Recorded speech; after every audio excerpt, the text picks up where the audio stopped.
Committee will come to order.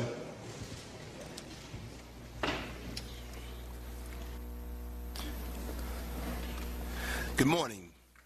Before we begin, I would like to extend a warm welcome to a new member of the committee on the majority side, Representative Judy Chow from the 32nd District of the great state of California, which includes East Los Angeles. And Dr. Chow is a longtime elected official at the state and local level.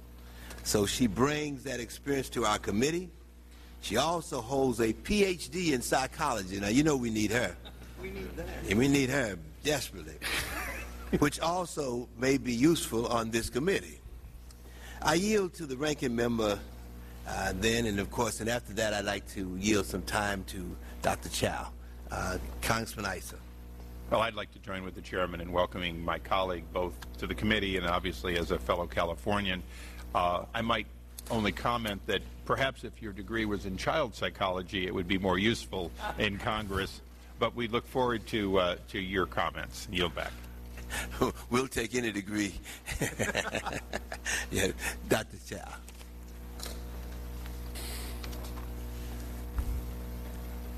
Well, thank you, Chairman Towns and Ranking Member Issa, for that very, very warm welcome.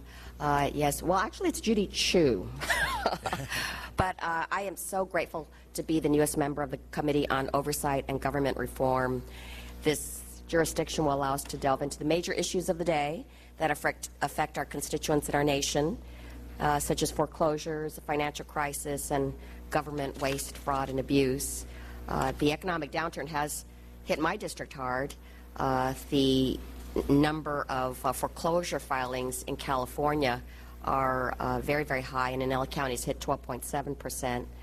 Yet we've read for the past year how well CEOs and bank executives are doing, and compensation levels are at an all-time high. So today's topic couldn't be more timely, and I look forward to hearing more in today's hearing as a member of this committee. Thank you, and I yield back.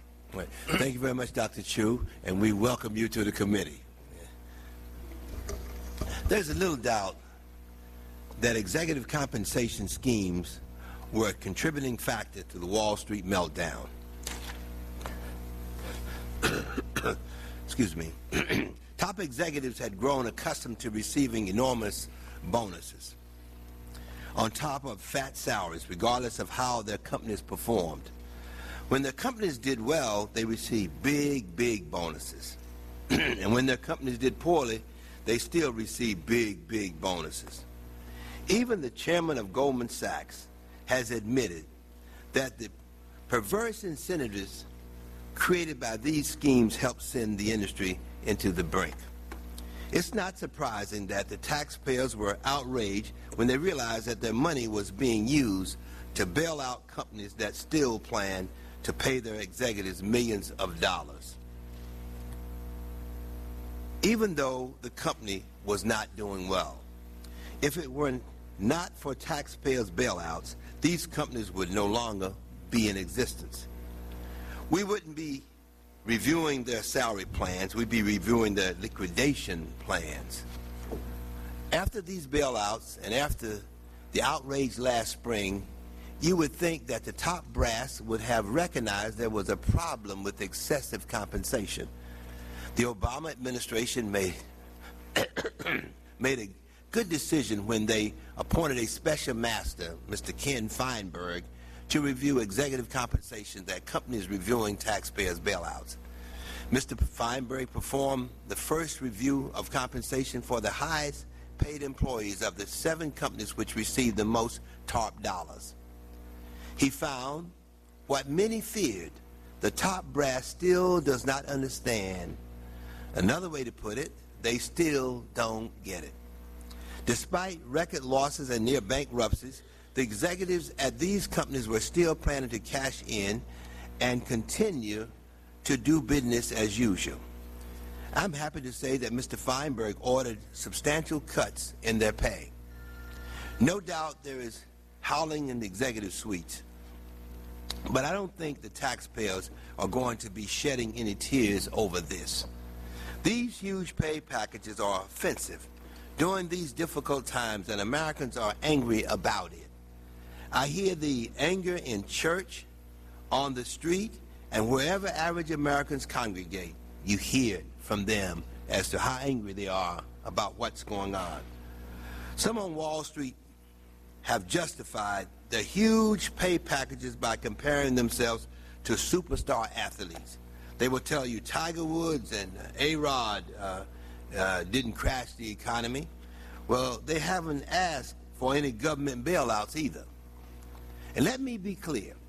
The issue today is not whether the government should dictate how much people should be allowed to earn. The issue today is whether banks that were saved from bankruptcy only by taking billions of dollars in taxpayers' money should be rewarded with a salary that gives new meaning to the word generous. It's a shame to have government get involved in bank compensation issues, but Wall Street can no longer be trusted to control themselves. Some constraints on these companies are necessary to protect the safety and soundness of the entire financial system. We need more than just a special master.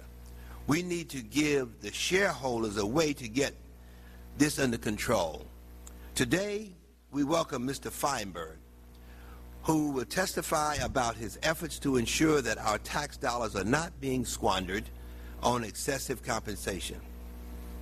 I want to also thank Professor Black and Professor Roberts, who will likewise share their insight on executive compensation. I look forward to hearing their testimony as well. I'm certain that most of you know the American people are really angry about what's really going on. I now yield to the committee's ranking member, Darrell Issa of California, for his opening statement. Thank you, Mr. Chairman. Mr. Chairman, I ask unanimous consent that mine and all members' opening statements be placed in the record in their entirety. Without objection, so ordered. Mr. Chairman, I'll be brief and paraphrase my opening statements. I join with you in the comment you made in your opening statement that we need to empower the stockholders of public companies to better manage the package pay and incentive packages of their key executives. I also would say that in 1992, the word perverse perhaps would be based on the efforts by this Congress to rein in pay by simply saying compensation for more than $1 million, if it is not tied to performance, would be double taxable. Although well-meaning, clearly what we have done is we've created an environment in which a board acting on behalf of their stockholders is not able to link whatever amount of money they would like to pay in a long and perhaps deferred compensation way, but rather begin by saying, for their key executives, how do we work around that law? How do we link it to performance?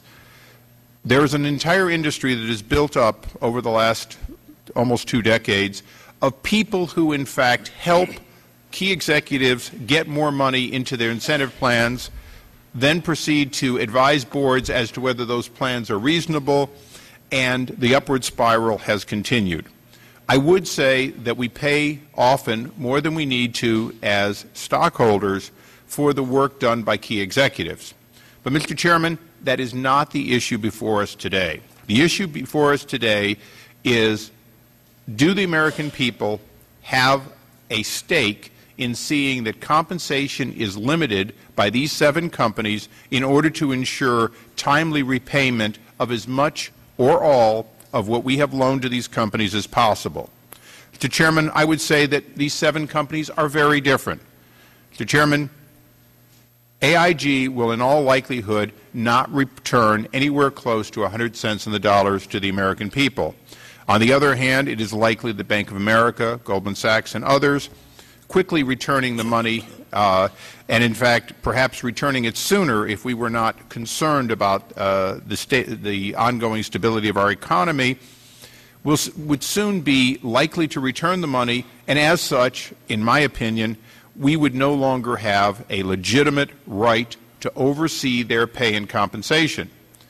Notwithstanding that, Mr. Chairman, I would, since this committee has had a keen interest for a period of time in executive compensation and whether, in fact, the stockholders are being well represented, I would join with you gladly to continue the process of looking at whether or not public companies currently meet the obligation of ensuring that the compensation is the compensation that best is in line with the interest of the stockholders, and whether or not those stockholders, if fully informed, would validate that pay. Mr. Chairman, I believe that that is the reform that we have an ongoing nature for, not necessarily any one person's pay today. I look forward to hearing from our witness and our panel to follow on whether or not we, in fact, are making the link between the $700 billion TARP and the monies that have been loaned and the American people getting paid back. I hope that we all will leave today's hearing realizing that if we go too far, we endanger the American people's system of capitalism and limited free market that has allowed us to be the envy of the world. Yes, we do prevent antitrust. Yes, we do have rules of the road. And yes, we do have controls over public companies. But, Mr. Chairman, the successes of the past in America should not, in fact, be wiped away because of the sins of a few on Wall Street who perhaps, realizing that bulls and bears were both making money, decided to become pigs. Mr. Chairman, I yield back the balance of my time. Thank you very much. Thank you, gentlemen, for his statement. Today's hearing will consist of two panels.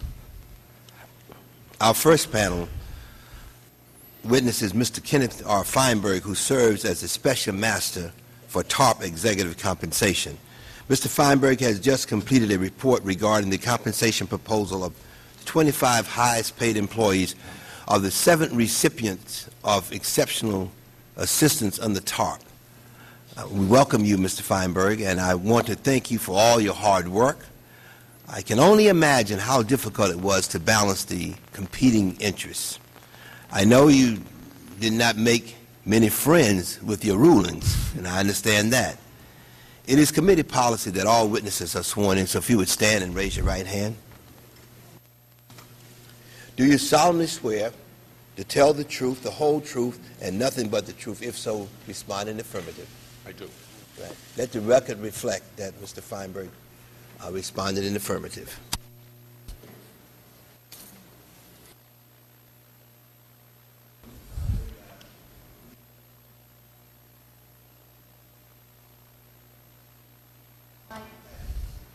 We generally move forward with the lights on. We have starts at green and then it goes to yellow and it turns to red.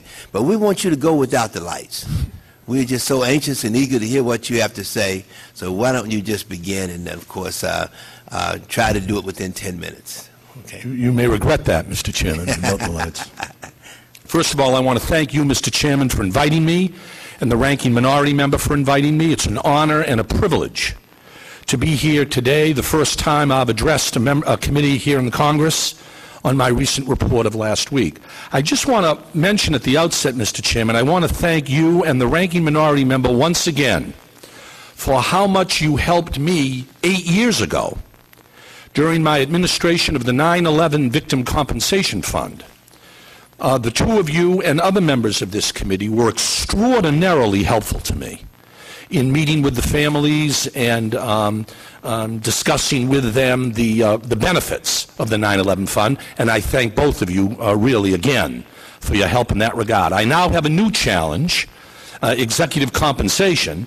I should say at the outset, one reason that this committee hearing room is so crowded is virtually my entire staff is here.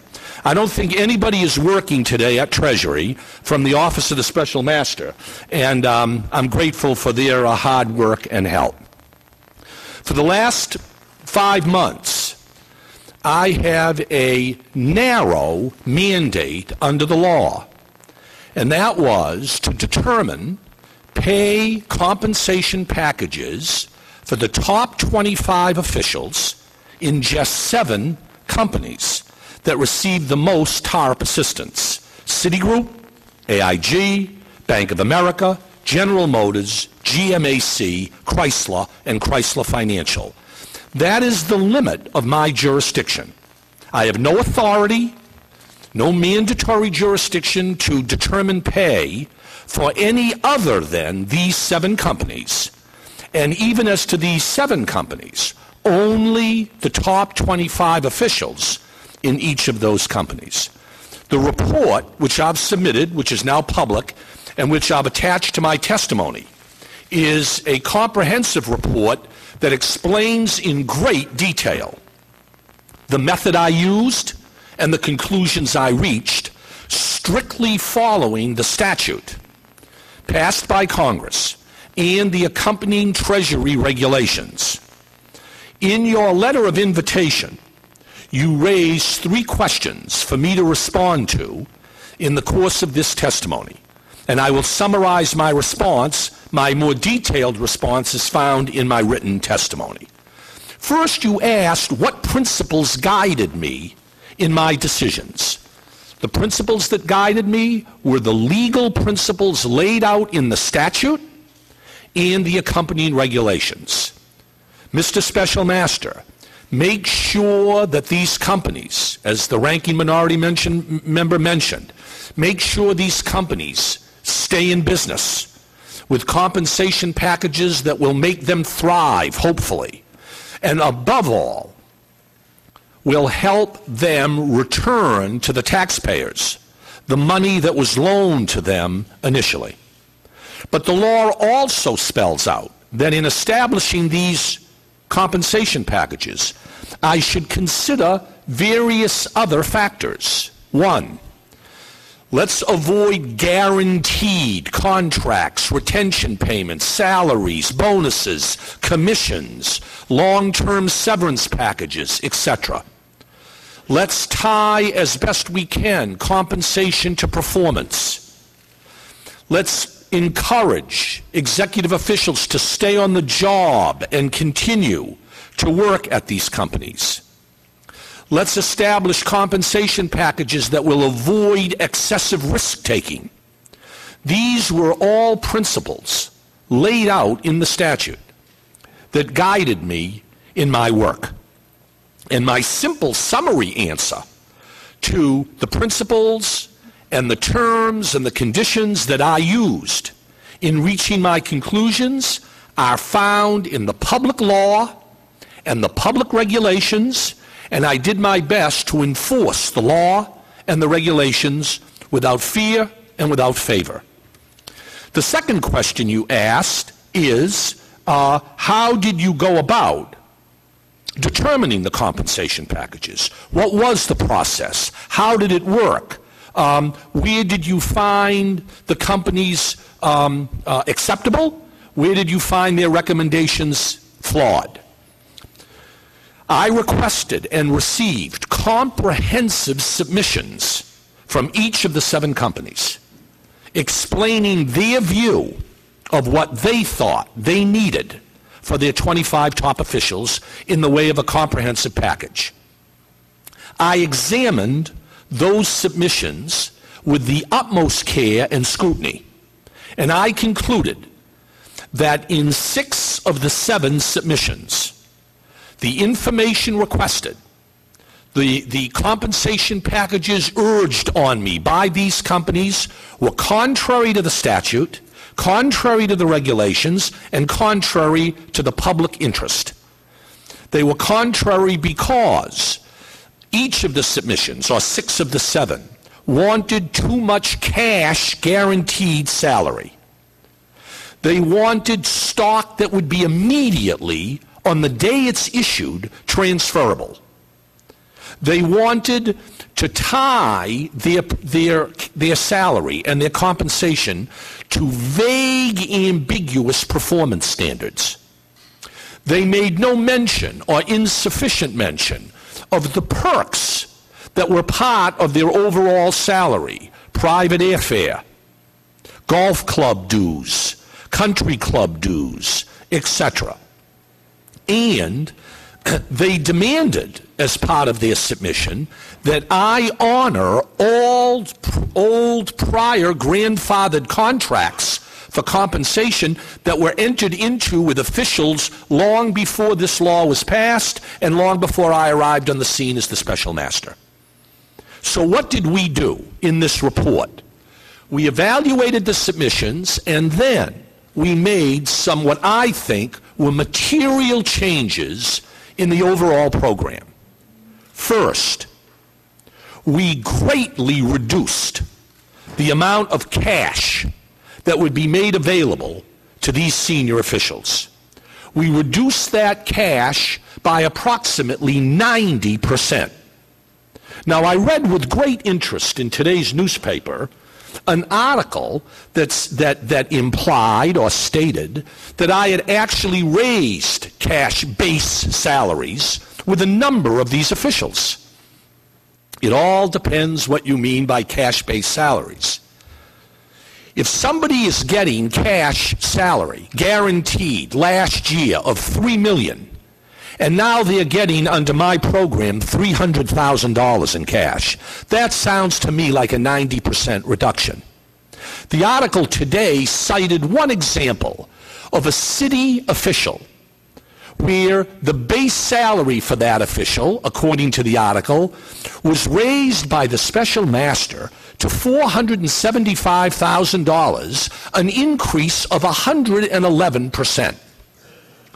What the article does not point out is last year, that same official received from city $13 million in cash. And under my report, that cash was reduced by 98%. So I am very comfortable in defending my report and saying that overall, one of our primary objectives succeeded in this report for these 7 companies was to reduce absolute guaranteed cash by 90%. Second, we required, in addition to the cash salaries, that when we issue stock in the company that is salarized stock, that is part of the salary, that stock may not be cashed out for up to 4 years. The stock can be cashed after 2 years, 1/3, 3 years, another third, and 4 years, the last third. We want to keep people on the job with a vested interest in the company. If you want salarized stock, the value of that stock is tied to the performance of the company, and the goal, the ranking minority member couldn't have said it better. The goal is keeping the company moving so that the taxpayers get their money back. Third, we said no more unlimited perks.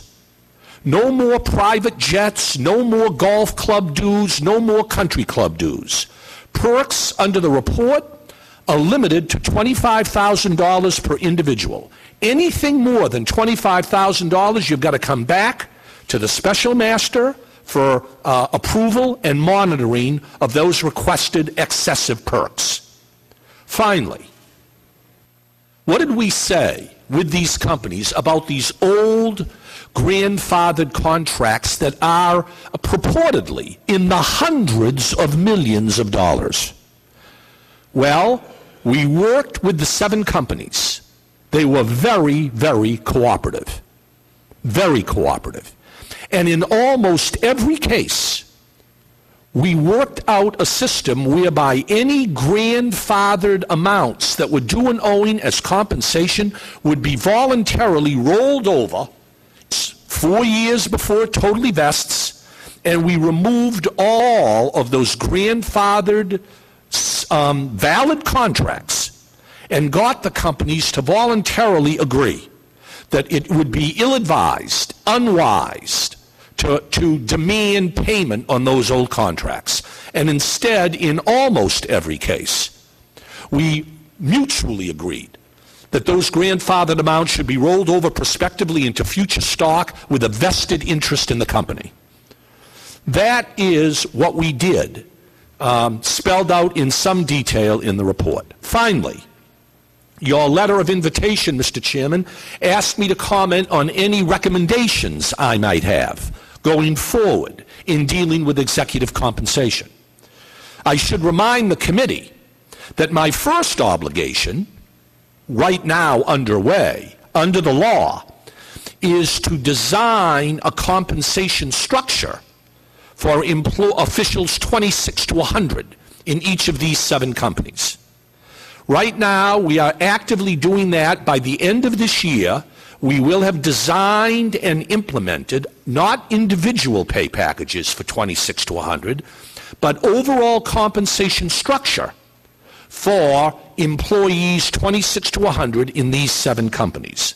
Then, if the Secretary of the Treasury so requests, I will turn my attention immediately in January to compensation packages for 2010 for these same 7 companies and the 25 individuals in 2010 that are covered by the statute. So those 2 objectives, 26 to 100, 2010, the law spells out expressly. Those are part of my ongoing obligations. I want to just finally address a point that the ranking minority member just made. I do not believe that this law should be extended to encompass other companies. The law was enacted to deal with the taxpayers of this country as creditors of these 7 companies. And whatever one might think about whether or not it's a good idea or a bad idea for the federal government to be involved in setting compensation for private companies, I suggest that what Congress was stating was that this is an exception. These 7 companies are owned by the taxpayer. And the taxpayer, as creditors, are asking these companies to rein in compensation and come up with compensation packages that will maximize the likelihood, first and foremost, that the taxpayers will get their money back. And that is my primary objective. I do not believe, as the administration has stated elsewhere, that we should be micromanaging other companies in the private sector. I'm hoping that the report that I issued and the recommendations that I've made as to these 7 companies will have some effect voluntarily in influencing how the private sector goes about establishing compensation practices. And one of my objectives is hopefully that with my recommendations, other companies on Wall Street and elsewhere will take to heart what I have suggested, what is mandated for these 7 companies, and hopefully the model that is created in my report will trickle and expand beyond these 7 companies. But I agree with the minority member that I'm perfectly comfortable, thank you, limited to these 7 companies, and that's enough work for me, and I'm hopeful that the committee will find my report helpful and useful. I am prepared to answer any questions, and frankly, I am prepared in the weeks and months ahead to work with this committee, to consult with the committee as the committee deems appropriate. Thank you, Mr. Chairman, for this summary. Thank you. Thank you very much for your testimony, and thank you for the job that you've done. Of course, let me begin by asking you, do they really get it, that the fact that the American people are angry about this excessive pay? Well, you'll have to ask the 7 companies.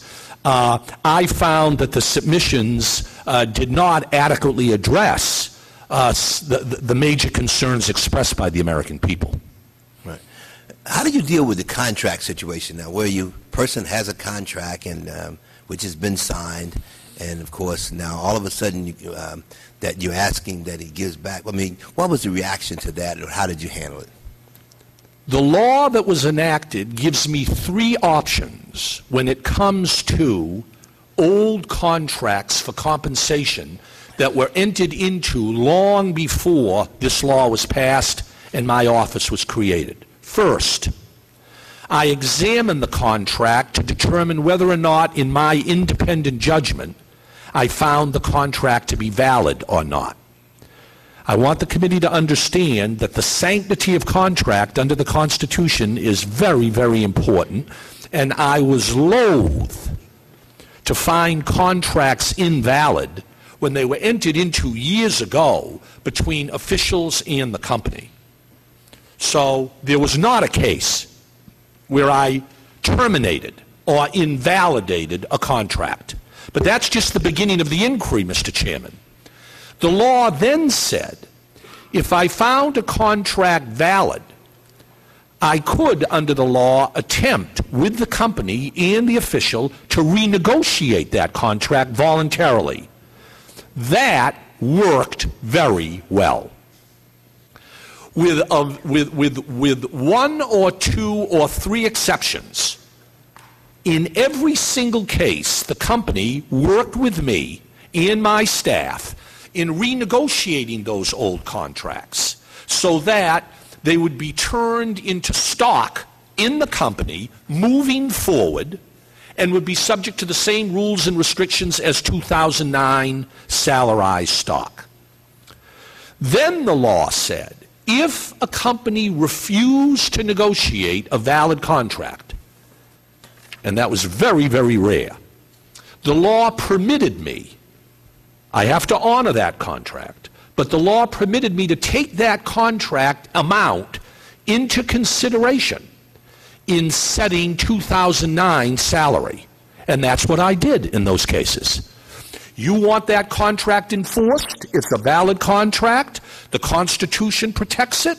Okay. But I am going to look at the amount of that contract, and I am going to factor into my perspective 2009, 2010 salaries, the fact that we had to honor that contract because it wasn't renegotiated. And I think we've done that fairly successfully. Right. Thank you very much. And this is on AIG.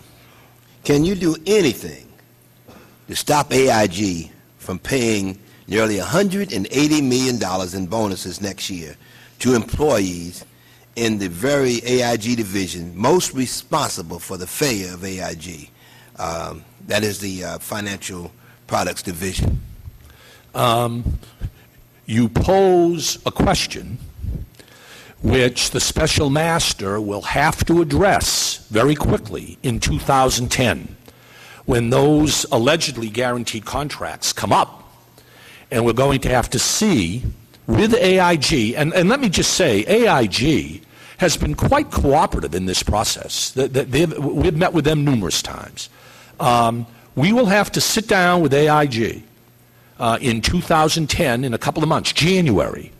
And I am admonished by your question, Mr. Chairman, that this committee is looking at these contracts, and we will see what we can work out with AIG going forward in an effort to satisfy the statute, satisfy the regulations, satisfy the American people, and I view that as a top priority. Right. Because you have to recognize, people feel that if you failed, that you should not be rewarded for your failure. And of course, and that's a big issue. And that's why the American people are so angry, because in many instances, the government is now bailing out people, and of course, who fail, and they're getting a bonus. I now yield to the ranking member, 5 minutes. Thank you, Mr. Chairman. I want to go through something before I actually wade into questions, just because I want to set the tone of this hearing so that it not be in any way confrontational. Is it fair to say, and I'm going to make the assumption it is, but I'll ask you for confirmation, General Motors was bankrupt, Chrysler was bankrupt, and their financial divisions, their GMAC and so on, not because of the financial crisis. They were already in trouble, had a real problem with their cost of doing business, et cetera, and then they were caught up in that last nail in the coffin. So 4 out of your 7 companies, it's fair to say, these are companies that are bankrupt and not even directly related to the collapse, but tangentially related to the collapse, and as such are under your purview. Is that fair to say? I guess it's fair to say, Congressman, I have enough problems focusing on executive comp without figuring out exactly what caused the bankruptcies, but I guess that the assumption in your question is accurate, okay. Yes. And secondly, we own those companies because whatever amount we took and do not expect to get it all back because we put a lot into them that is not coming back, particularly Chrysler, I think, notably. That's correct. Or Chrysler division of Fiat, however you want to put it. So I'm going to leave those companies alone for a moment, and I'm going to concentrate on the big 3. AIG, is, when in my opening statement I said that AIG was unlikely to return all of the money. Do you share that with us, that you're trying to maximize the return but without an expectation that we're going to, whether we pay them a little or a lot, we're not probably going to get $180 billion back? I think that's right, and I think that in the submissions that AIG provided us and in our conversations with AIG, that is a fair assumption. Okay, so again, we own 80% of AIG. We're not likely to get paid all back. You're managing it on behalf of the stockholders, which are the American people. Okay, we'll go to the top two.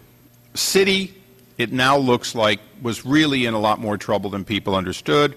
B of A, not so much. Fair to say. Yes. B of A is likely to return all the money, and over a period of time that is reasonably, maybe 3 years or whatever. Citi, there's still a little bit of doubt.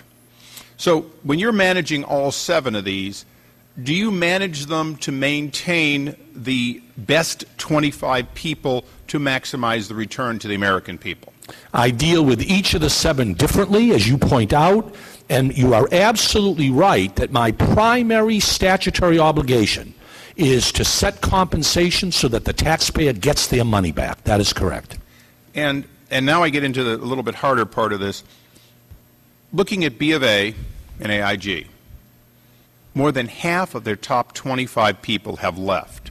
Does it concern you that many of those people had contracts and they had to balance, okay, I can make nothing going forward, or I can renegotiate my contract, or I can take what I'm entitled to and leave? Do you believe that this limitation that was put on to your maneuverability led to some of those people leaving, and has it hurt?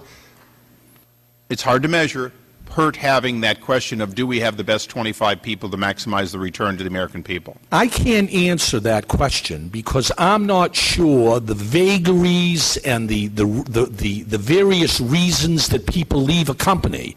They may have left because they didn't want to be under the thumb of the special master. They may have left. And you're so nice. Well, I'm sorry? Well, that's what you say. Yeah.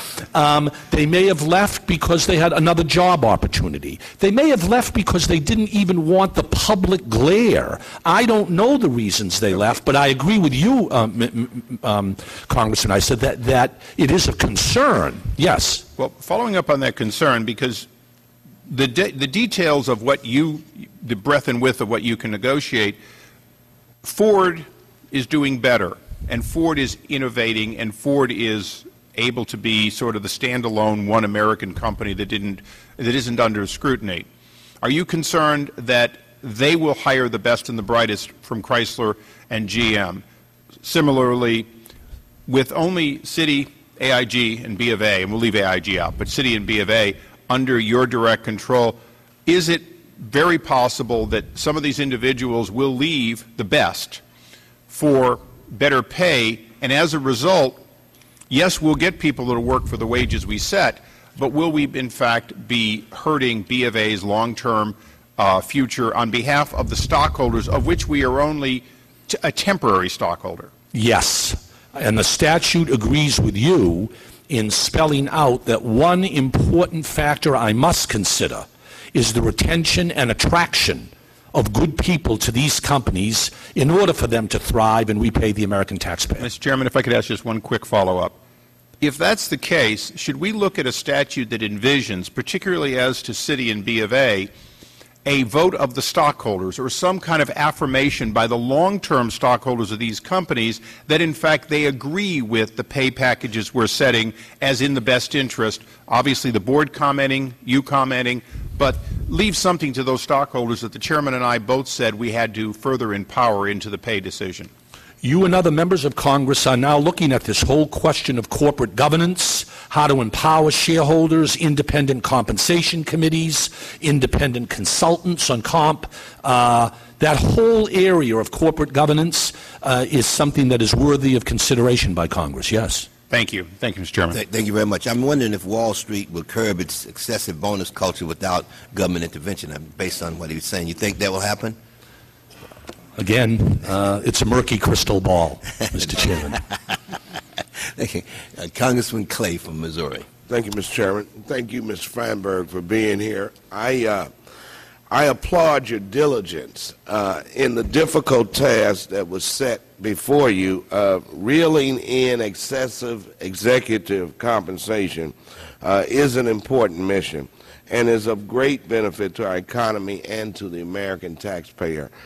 I continue to be alarmed by the reported trends in executive compensation that expose the disproportionate nature of corporate pay packages. According to the research, pay to CEOs is at an all-time high at over 400 times the average worker's pay. How has executive pay grown to these extreme amounts, and what factors contributed to these trends? I'm not a historian in terms of the causes of the growth. I confronted under the statute and the regulations clear directives to rein in compensation while at the same time making sure these companies repay the taxpayer. Others have written on the various reasons that the gap has grown between executive compensation and line workers, and I've tried to take that into account in limiting executive comp under my mandate. You know, I have long been concerned about guaranteed bonuses. As we have seen with AIG, guaranteed bonuses and incentives do not seem to encourage productivity. Aren't guaranteed bonuses of any kind inconsistent with effective risk management? Well, I think they are. I don't know about of any kind. There may be some that haven't crossed my desk. But you will find in my report, I think it's fair to say, other than base cash salary, a complete rejection of the notion of guaranteed compensation.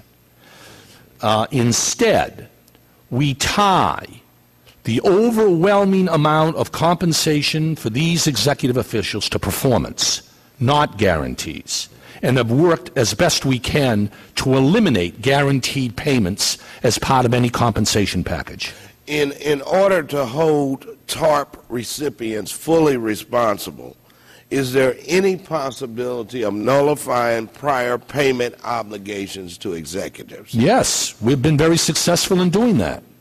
As I mentioned to the chairman and the ranking minority member, in almost every case where we confronted a prior guaranteed contract, we were able to negotiate voluntarily with the companies and get them to yield on that guaranteed contract and instead roll that amount into stock going forward over 4 years tied to performance. Have any employees or recipients taken legal action because of because of those corporations' actions? No. No. No. Okay. We're very persuasive. Have the huge bonuses led to a culture of entitlement? In other words, do executives now expect packages like this regardless of performance? I think huge guaranteed bonuses undercut performance. If you're guaranteed a huge cash salary, or you're guaranteed a bonus regardless of performance, or you're guaranteed commission payments regardless of sales, I think that what we learned is that undercuts the statutory directive that we tie compensation more to the overall financial health of these 7 companies. And that's what we tried to do in the report. Mm-hmm. Thank you for your response, Mr. Thank you. Feinberg. Mr. Chairman, I yield back. Thank you very much. And now I yield to the gentleman from Indiana, Mr. Burton. Thank you, Mr. Chairman. Here's a quote by an executive from one of the companies.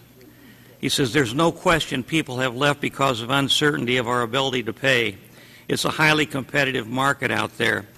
One of the things that concerns me is that you have top talent.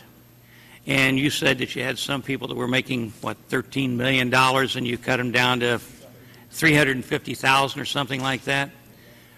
Why would anybody in their right mind, if they're an executive for a company like that who has the talent to manage and run a company, Why would they take a pay cut from $13 million down to $350,000? And does that damage the company? Absolutely, it would damage the company, and that isn't what we did. What we did is we took Congressman Burton, we took $13 million in guaranteed cash, reduced it to $350,000 in guaranteed cash, and told that executive, we'll give you $13 million or $9 million or $8 million, I don't know the exact amount, in stock. Now, you have a vested interest in that stock. If that stock over the next 4 years goes up, you may get more than this. Let me interrupt. So we tried to tie it. Yeah. Well, if a person has a contract, and you said, I think you used the term alleged contracts, if they have a contract that guarantees a certain amount of money, and you say you want them to renegotiate that and pay them $350,000, what would be the rationale for them to take the $350,000 and not go ahead with the contract and take their money? The rationale would be, A, that they want to stay at the company and redeem that stock in value that may be even more than $13 million. Well, I can understand that you believe these people have the best interests of the company at heart, and probably they do. But when you're talking about that kind of a cut and whether or not somebody could get that money immediately within the contract, it seems to me that most people would take the money and run. And as I said before, this quote says very clearly that they've said it's a highly competitive market out there, and they're jumping ship. Now, if they jump ship and you don't have top talent running these companies, the American taxpayer, who's the majority stockholder, has inferior people running the company.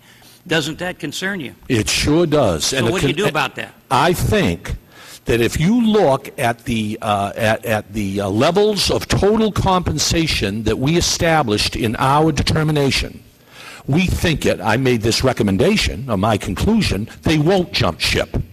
They won't. I think they already have. Some have, before my recommendations. Yeah, well, first of all, I mean, I understand you're doing what you've been instructed to do. But it doesn't make any sense to me if somebody has a contractual guarantee of a certain amount of money that they're going to take $350,000 and then say, okay, I'll take it in stock, when you have an economy like we have right now and they can take the money and go. And if they go to another company, they can make the same amount of money or maybe even more than they were making where they are. So the top talent, it seems to me, would be encouraged to leave. Now, the other thing I wanted to ask you is this. Who do you answer to when you make these decisions? Under the law, I make I have final authority, non-appealable. These decisions are mine and mine alone. I serve at the discretion of the Secretary of the Treasury. But he doesn't have, I mean, once you make a decision, you don't say to him, this is what my recommendation is. The decision is final. Under the law as written, the regulations afford me final binding authority to issue those determinations. That's a Treasury regulation. It's not a law, is it not? That's the Treasury regulations that evolve out of the statute, yes. Yeah, but the point is, as far as accountability is concerned, and I'm not inferring that you're not doing a good job, I'm just saying that you really don't answer to anybody. Well, I answer to this committee and other committees with oversight functions. Let's be straight about this. You're the czar. You make the decision, that's it, right?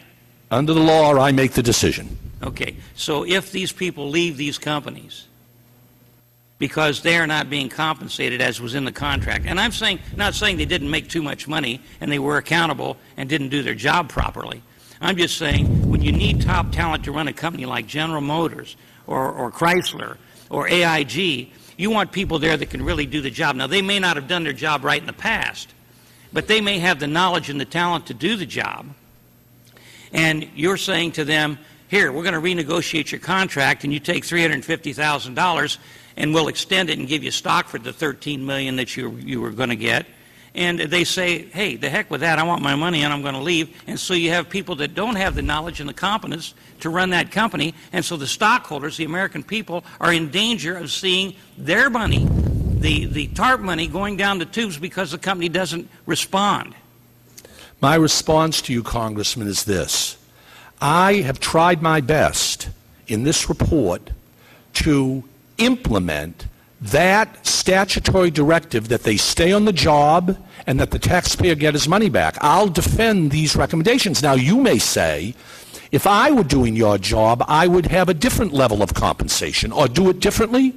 Fine. I did the best I could to try and maximize the very objective you're stating, which is keep these people on the job, and I think we've done that. Mr. Chairman, may I have one final question, please? Yeah, I'd be delighted to yield to the gentleman an additional minute.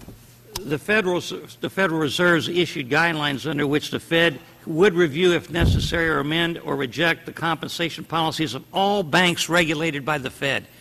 Are you familiar with that? That's just come out last week, yes. Yeah, that really concerns me because what we're talking about is you or somebody going beyond where you are right now and regulating people that did not get TARP money simply because they're regulated by the Fed.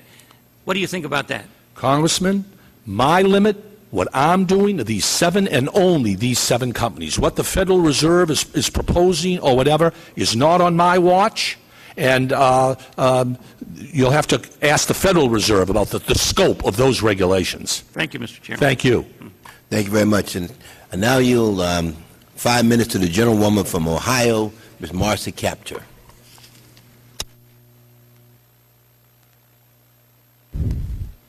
Thank you, Mr. Chairman, very much. Mr. Feinberg, thank you for coming today. From whom did you receive the first call suggesting you be appointed to your present position? I received the first call from the Deputy Secretary of the Treasury, Neil Wolin. All right, and who else did you hear from prior to your appointment? The only other person is the Secretary of the Treasury. And approximately when did those calls happen? Earlier this year? I'm sorry? When did those calls happen? Earlier this year? Yes, I think about 5 or 6 months ago. All right. Is your federal position classified as Schedule C, or are you classified as civil service or some other category? Special government employee. Special government employee? Yes. Does that mean you have a special contract with the Treasury? I believe that is the case. All right. And that's a matter of public record? Yes, it is. Thank you. For whom did you work prior to your current position? I was in a private law firm in private practice. Okay, and could you state the name of that firm for the record, Yes, the please? name of the firm is Feinberg Rosen, LLP. All right, and where are they located? Washington, D.C. and New York City. New York City. Where's their principal headquarters? Washington, D.C. Do you have any relationship with that firm now? Yes. All right, could you state the relationship of that firm? I am the founding partner of the firm. Your founding partner. Yes. Is it true that 3 of the institutions whose compensation you are supervising are or have been clients of that firm, including Citigroup, Citibank, AIG, and Bank of America with the acquisition of Merrill Lynch? No, that is not true. That is not true. No. It has been reported in the press that that is actually the case. So Reported in the press, it's not true. It's not true. Are any of the institutions under your purview, have they been clients of that company? No. They have not. All right. Let me ask you, you stated that it's a good idea to tie the stock opportunities for employees of these companies to a 4-year term. All right. And you said it pays out a third in what year? A third after 2 years, a third after 3 years, and a third after 4 years. All right. You know, that doesn't sound very long-term to me. How did you arrive at 4 years? Well, it's a very difficult question. We concluded that asking individuals to delay the payment of their salary beyond a 4th year would simply work too much of a hardship, that it is a problem of keeping them on the job and trying to get the taxpayers' money back. We concluded that a 4-year payout of salary was a fair limitation. Now, what we also did, Congresswoman, which is implicit in your question, we also required that any additional stock that might be issued to these officials, it would not vest for at least 3 years and would not be redeemable at all until TARP loan money was repaid to the taxpayer. So that was the balance we struck. I guess I just find it surprising, you know, if you look at a 2-year time horizon, a 3-year time horizon, a 4-year time horizon, and the way I look at the world, that isn't a very long time at all. Well, it may not be a long time. I guess it's relative, but our concern was that if we're reducing compensation for these officials across the board by about 50%, and we're obligated to keep these companies in business to repay loan taxpayer money, that asking these officials to wait more than 4 years to redeem their salarized stock was simply too onerous. Now, maybe it should have been 5 years or 6 years. We thought 4 years was a pretty good compromise. On the outer edge, but on the inner edge, it's 2 years. You were quoted in the New York Times October 23rd stating anybody making $100 million a year is engaged in excessive risk. You approved compensation packages worth $9 million or more for 6 executives, including 1 at AIG, 2 at Bank of America, and 3 at Citigroup. That $9 million is 23 times as much as the pay for the President of the United States, 46 times the pay for the Fed Chair and Treasury Secretary, and more than 50 times as much as a military general. How did you determine that that amount was not contrary to the public interest? Well, we did it in a number of ways. First, we gathered all the data we could gather and examined the data as to what constitute competitive marketplace compensation. Then what we did is we made sure that that $9 million or $8 million was not guaranteed compensation. The cash component of that $9 million is likely to be $500,000 or less. The rest of it, as Congressman Burton pointed out, the rest of it is tied to stock, which cannot be redeemed at once, has to be held 2, 3, 4 years, and a big chunk of that compensation cannot be redeemed by the official until and unless TARP money is repaid to the taxpayer. So it may be $9 million in theory, but in practice, we believe it'll be a lot less than that. Gentlewoman's time has Mr. expired. Chairman, I would like to place in the record information we have about the clients of the gentleman's law firm and would appreciate response. Thank you so Thank you very much. Without objection. Gentleman from Indiana, Mr. Souder. Thank you, Mr. Chairman, and I'm sure it doesn't shock Mr. Feinberg that some of us on the Republican side have, as outraged as we are about the salaries, as outraged as we are about the corruption and the crisis that was triggered by greed, that we have deep uncomfortability about the government, in effect, taking over the majority of these companies or having somebody setting their salaries.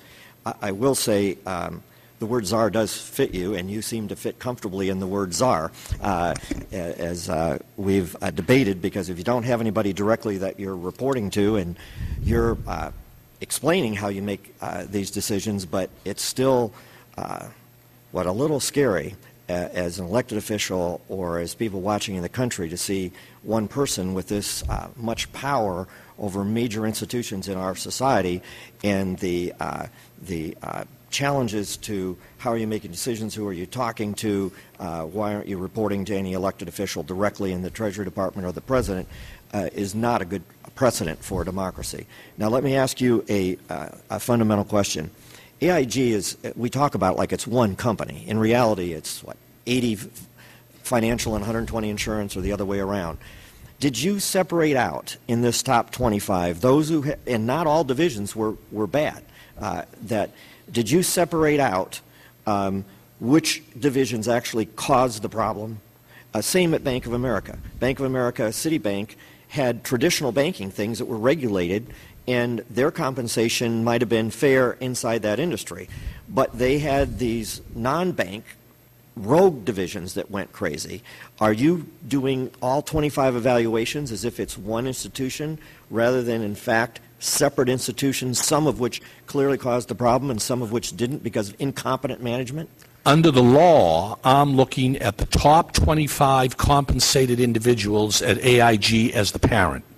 In other words, I'm not looking at 7 people at this unit and 5 people at that unit in determining the top 25. That was really submitted to us by the company itself under the law. In other words, we work from that. My question is then Congress didn't separate we blended them all together. Now, let me go back, because what the American people are frustrated with was that we had, and I voted for TARP every time it's come up, okay, because I believe our country was going to collapse because some of these people didn't look at basic, you know, the economy's growing at 16% over 4 years, housing's going up at 200%. What kind of incompetent person can't figure out that people may, for example, be self-reporting income? How in the world nobody looked at the risk of securitization? Why didn't they ask in the bonding companies that we've had in here, the rating companies, why didn't anybody at these different companies say, hey, isn't it strange that these companies are getting AAA for selling us bad credit? Why were they only checking 10 to 20% and then paying bonuses if you cleared these? The question I have is, are we aimed at the wrong thing? Why are we looking at compensation here rather than, do you think we could have looked at, because one of the questions, oh, we have to pay these people this or they'll go to another company. What about stigma here, that you were incompetent?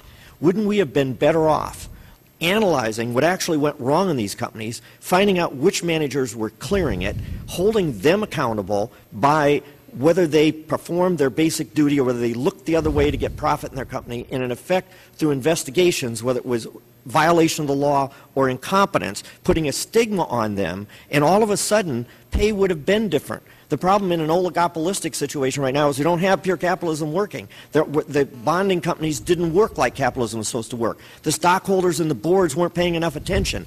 In an investigation here, isn't the real problem not the compensation, but that people who did crummy jobs aren't being singled out? The next tier of management, wink, wink, the next tier of management, wink, wink, and you're treating in Bank of America and Citibank and AIG those who participated in this huge cover-up and incompetence the same as those who were running the traditional banking part, and they're all part of the parent. Congressman, I can only say in response to your... I ask your opinion now, not just what you're required to by law. Well, but I mean, I think that is a fair answer. I'm confronted with a statute and some regulations, and I'm asked to very expressly and specifically deal with what Congress has asked me to deal with. You're raising some very good questions. I'm asking you, you're inside now. You're looking at these. You've got to be measuring these different execs, and one of them maximize his return and, in fact, could go over to Chase or somebody. If you're trying to keep him there, don't you look at whether they were competent in their area? In other words, if you adjusted some of their pay by whether or not they were over an area that unbelievably rewarded people who were behind in their mortgages as more value in securitization than people who were paying. Now, that is some kind of stupidity, no risk management. Yet you're analyzing, and people, isn't that one of the variables, even under statute, that would measure whether or not they're employable? I think to the extent that you're asking, do we also look at the importance, the role of the individual, how long they've been at the company, what capacity they served? Yes, we do look at that. Did they handle these toxic things and overlook? Thank you, Mr. Chair. I also think, if I may, Congressman, implicitly you're raising a very important question raised earlier, which is the extent to which, quite apart from my compensation decisions, what about corporate governance reform designed to rein in the discretion of some of these officials? And that is a subject which is, of course, worthy of and is now being considered by Congress. Right. Gentleman from Texas, Mr. Cuellar. Thank you, Mr. Chairman. Thank you, Mr. Feinberg, for being here with us, and I understand you have a very difficult job, and I appreciate it. I guess if I can look at the scenario, this is what the scenario is. You have companies that have received TARP dollars, companies that have not received TARP dollars, and of course you have the regulators also, the federal regulators.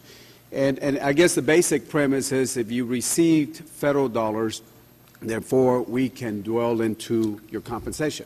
Regardless of your performance or not. And if you have not received federal TARP dollars, then we're not going to get into the free market forces. Is that pretty much correct? What we have? Okay.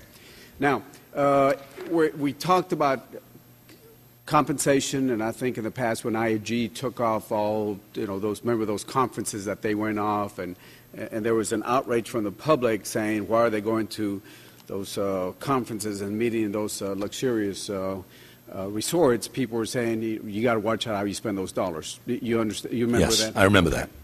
All right. So I guess one of the things that we have to look as legislators is sometimes the public looks at perception, saying, if y'all are the regulators, then you have to watch what you do also.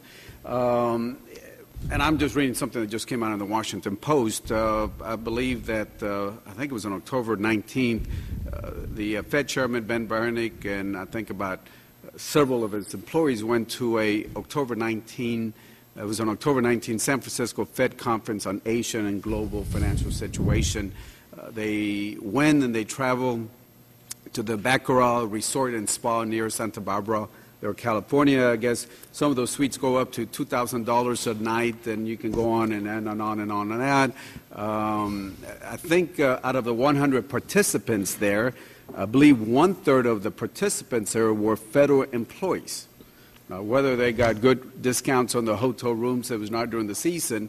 I guess, and I know that's not under your watch, and I don't mean to put you on this, but I guess that's one of the things we got to be very, very careful, because if you have TARP, non-TARP entities, and then you have the federal regulators saying you got to watch what you do and spend the money, we just have to be very careful how we regulate.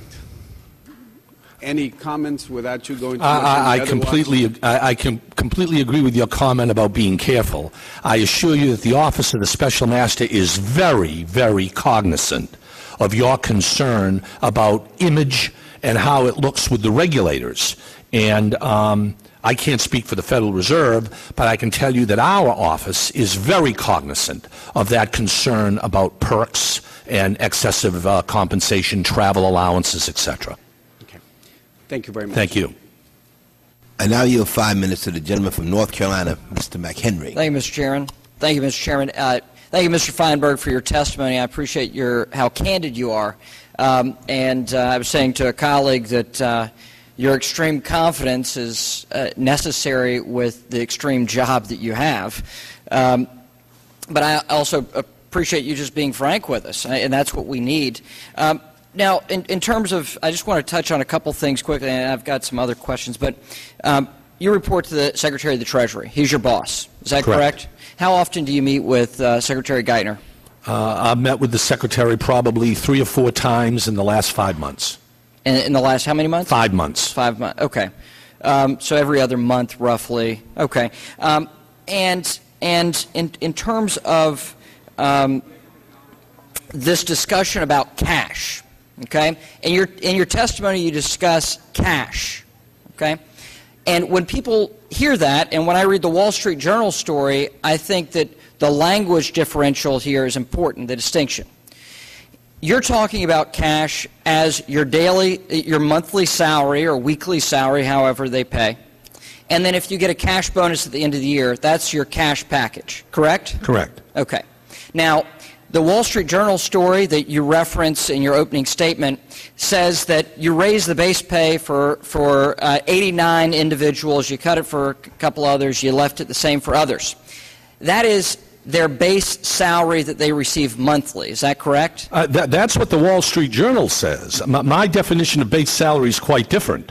My definition of base salary is not only what you get twice a month, but also drawers that may be provided you over the course of the year, guaranteed commissions, guaranteed bonuses.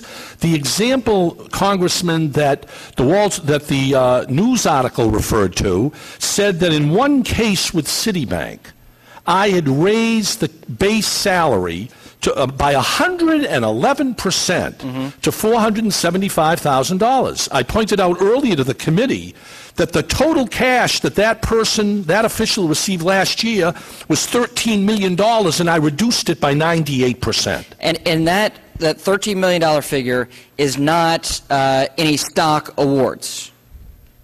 That was cash. That was cash? Cash. Okay. All right. I just want to understand this distinction because I read here, I read in the Wall Street Journal one story, and then I hear a testimony which is different. I just want to understand, you're talking about that twice a month. Their comparison here is the twice a month pay or monthly pay to what you're now setting as their monthly pay. I guess that's right. It's unclear to me in that story what they mean. So what you're looking at is you would up that base guarantee in that factor, but the rest you're having with stock. Now, I'm also eliminating all cash guarantees, like bonuses guaranteed regardless of performance, like commissions guaranteed regardless of sales, like any other type of cash guarantee. Those are completely eliminated under my program. Okay, I want to discuss a larger issue here. Do you use compensation consultants within your office? In the Office of the Special Master? Yes. Okay. Are these compensation consultants that have other clients? No, they may have clients that I'm not aware of. They're both academics. Both academics. Okay. All right. Now, in terms of compensation consultants, there's been a lot of discussion about this. Okay, but I think there's another piece here, which is the tax ramifications for salary and bonuses. Have you encountered this as a challenge in dealing with these institutions? We certainly have. Can you discuss, because we're in Congress here, we set the tax rules. What can we do to make the tax code more effective so that executives' actions are tied to shareholders' interests? Well, that's a complicated question about the tax code. I'd have to get back to you on that. I can tell you that you're absolutely right, Congressman, that we run into these problems every day in establishing deferred compensation. You know, it may vest today under the law, but it's not redeemable for 2 years, 3 years, 4 years. What are the tax consequences of this? And we've run into that problem. And I'll be glad to, get back to you and lay out some of the tax issues that have arisen in the course of my 5 months on the job. No, I'd certainly appreciate that. I will. Finally, the number of 25, okay? I find it arbitrary. Do you find it arbitrary? Yeah, of course it's arbitrary. Have you encountered this as a problem where you have two executives, one makes marginally more than the other, one's the number 26th executive, the other's the number 25th, and then perhaps you have a class of people that are very similar to what the 20th or 25th executive that fall under your purview? Have you seen anything currently that you have the 26th executive making more than the people that you've just given new rules to? No, we haven't seen that yet. Of course, we haven't got to the new top 25 in 2010, which may vary. We haven't seen the problem yet of the difference between number 25 and 26. What we are seeing is the arbitrariness of 26 to 100 when the 100th person is cut off at 100 and there may be hundreds or thousands of employees at 101 and 102 and 1,000 and 5,000 and 10,000 that are subject to the same compensation structure. So we're running into that problem a little bit, but hopefully we'll be able to come up with a program that will take that into account. Thank you for your testimony. And, Mr. Chairman, if I may submit for the record a question I have about contracting out services that are not under your purview as well. Right. Without objection, so ordered. Now recognize the gentleman from Vermont, Mr. Welch. Thank you very much, Mr. Feinberg. I thank you, and I thank your staff for the tremendous work that you've been doing. I think we all really appreciate it. I have questions in two areas, but first a brief statement. Trying to figure out what's the, quote, right level of compensation obviously ultimately is an arbitrary decision. But there's been a premise in corporate America that the more you're paid, the more you're worth. Disgraced and incompetent executives who walked away with hundreds of millions of dollars, Stanley Neal, Richard Fold, the list goes on, have proven that to be wrong. And I think the two concerns that we have here in Congress are, one, what compensation practices are going to drive a constructive business model so that bankers make money by lending rather than ripping folks off on kite schemes like subprime mortgages. And then number two, with respect to the taxpayer bailout, which was presented to us as something that had to be done even if we didn't want to do it, how can we get some of that money back for the American taxpayer? And this isn't in your purview, but it's a question I want to ask because you probably have more practical experience on this than anyone in America, and certainly more than any of us on the committee. Among the TARP recipients was Goldman Sachs. They've since paid that money back with interest. And Goldman Sachs is good at what it does, and it's now on track to have another year of record profits and likely to award bonuses in the range of $21 to $23 billion to its employees. Part of their bottom line profit came from a taxpayer payment to AIG, over $100 billion. AIG took the taxpayer money and wrote a $12.9 billion check to Goldman to cover collateral debt obligations and some of these exotic instruments that were in jeopardy because of the collapse of AIG. Do you have an opinion as to whether or not Goldman Sachs should repay taxpayers that $12.9 billion before it awards $21 billion in bonuses to its employees? Congressman, I don't have an opinion. I've read that story just as others have. I have enough difficulty focusing on the 7 companies that are on my watch. And whether or not Goldman should either voluntarily or by force of Congress, congressional directive, repay. Well, let me ask you this. I understand you have a limited purview, and I can't tell you that nobody's listening and it's just between us. But I know that one of your concerns is taxpayer fairness. And again, that's in the eye of the beholder, but it's a fairness standard. And one of the things that we've learned in this entire catastrophe of the financial meltdown is that most of the things that were done that are truly outrageous and harmful to taxpayers in our economy were all legal. Legal, but not fair and not right. And if we're going to restore some sense of fairness that the American taxpayer needs, do you think that we've got to address such transfers where the goal of the taxpayer bailout was to revive the financial system but not to reward any individual firm? Yes, I'm hopeful that the model that we have developed for the 7 companies that's in this report, and executive compensation is not the answer to all of these problems, but to the extent that executive compensation has a role to play going forward in improving the economy and in promoting fairness, I'd like to think that the recommendations we have made in this report might be adopted voluntarily by other companies on Wall Street and might be seen as one step among many that can be taken to deal with the overall problem. Okay, thank you. I yield back to, thank you, Mr. Feinberg. Thank you very much. I now yield to the gentleman from California, Congressman Bill Bray. Thank you, Mr. Chairman.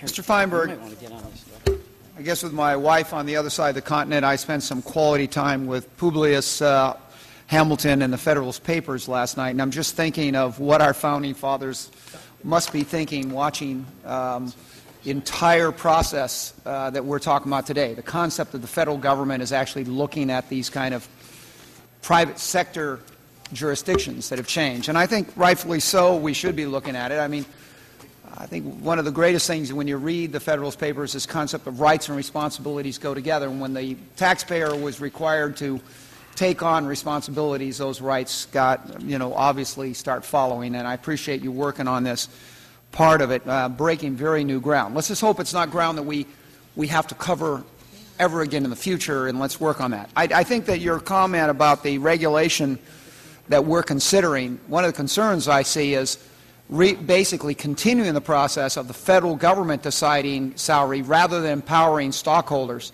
who are actually the ones who bear the financial responsibility and should have that. Wouldn't you agree that is the vehicle that we probably should be looking at, is those who pay, play, and determine who get I think that's right. As I said earlier, the asterisk to that general view, which I share, is that at least as to these 7 companies, Congress spoke and said that since the taxpayer is the primary creditor of these 7 companies who received the most TARP assistance, as to these 7 and only these 7, there should be more monitoring and determination of pay. Because rights and responsibilities. The fiscal responsibility leads the right to be able to intervene.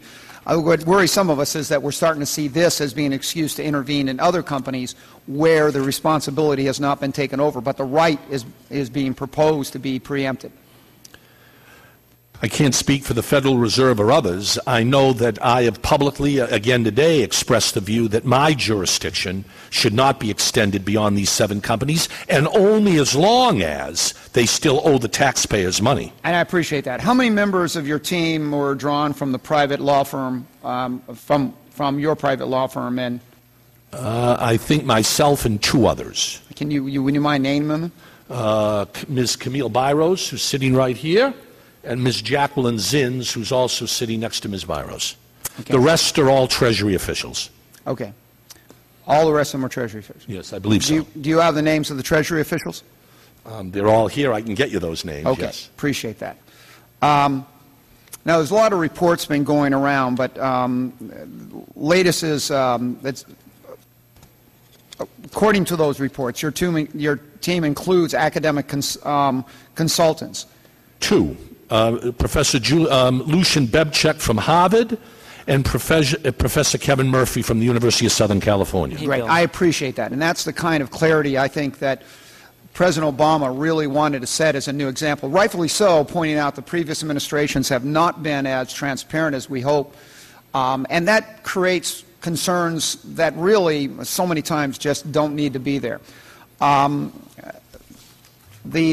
this time, will you provide to the members of this committee the names and the subjects and the venues of all the individuals that you rely on to work out this issue?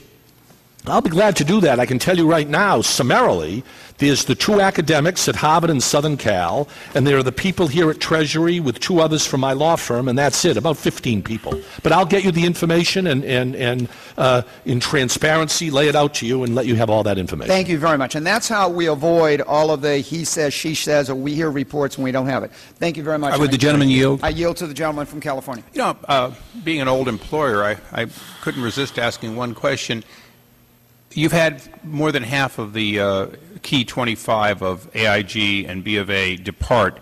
How many outside individuals under similar pay to the people that you're losing did you hire? In other words, not from within, not people that are already number 26 or number 28, but how many new outside people have entered the ranks of the top 25 of those 2 companies under the conditions you're willing to pay? I don't know the answer to that, Congressman. It's a fair question, and I'll try and get you that answer. If you get back to us on that. Additionally, Madam Chair, I'd like to enter Bloomberg.com's article into the record at this time because it's been brought up, and then just ask one closing question, which is, if the credit default swaps had not been paid at full value but at 60 cents on the dollar, which was a negotiated amount, wouldn't that amount that wouldn't have gone to Goldman Sachs and other companies, wouldn't have that been greater than all of the executive compensation that you're going to handle over your tenure? I'm not sure, but by a magnitude of many?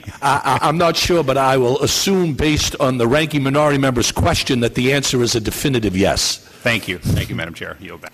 Yield back, Chair.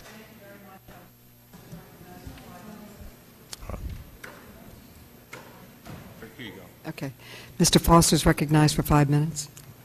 Thank you, Master Feinberg, for appearing today. I really appreciate it. The first question I have is sort of technical. When you attempt to align compensation incentives with long-term company performance using stock that has to be held over time or vests over time, do you encounter problems in preventing employees from simply hedging against a possible decline in the stock value? Prohibited by our rules and regulations. Very good question. And who enforces this, especially for former employees that are holding the stock that's going to vest over time?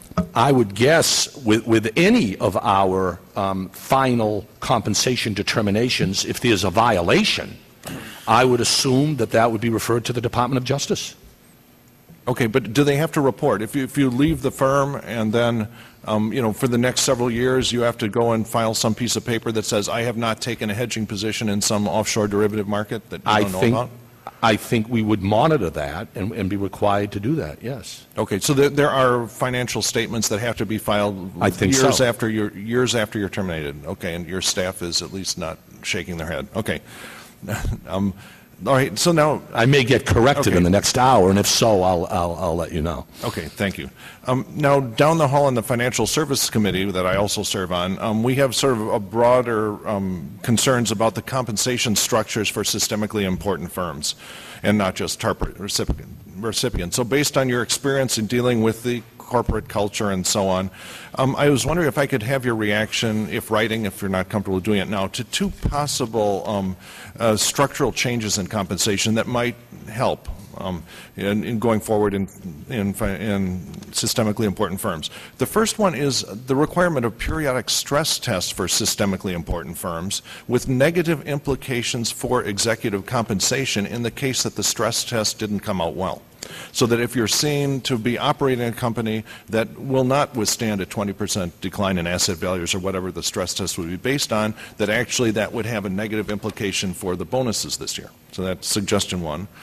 Suggestion two is that, as you probably are aware, the administration or the Treasury and the Financial Services Committee staff jointly proposed industry-wide assessment into an FDIC-like insurance fund, and it would be post-funded so that this would be after, if a too-big-to-fail firm failed, the whole industry, or at least firms above, I believe, $10 billion in assets get effectively have to pay into this fund to cover the losses. And I was wondering if you have a reaction or could provide one against making that assessment not only against the firms themselves, but against the highly compensated individuals, and perhaps even using a clawback provision. Again, those are questions. I will get back to you. Those corporate governance questions are very important. They're all part of the total determination of what constitutes credible compensation. To the extent that over the next few months we're dealing with in designing compensation structures for employees 26 to 100, which is on my watch.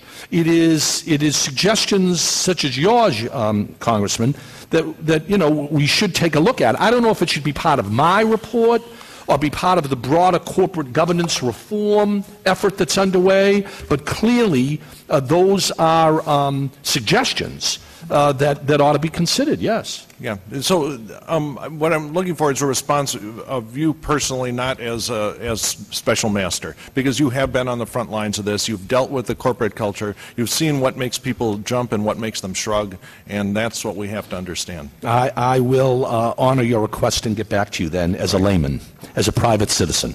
Thanks very much. Thank you. Yield back. Thank you. Mr. Jordan from Ohio. Thank the chair, and I apologize. I was over on the floor handling a few suspensions for this committee, so if I ask some things that have already been asked, bear with me if you would. Mr. Feinberg, we appreciate you being here and your staff as well. Was there any coordination? I mean, you in some of your responses to Congressman Bilbray, you talked about the independence of your place. Was there any coordination when last week when your findings came out, along with what the Fed is planning to do?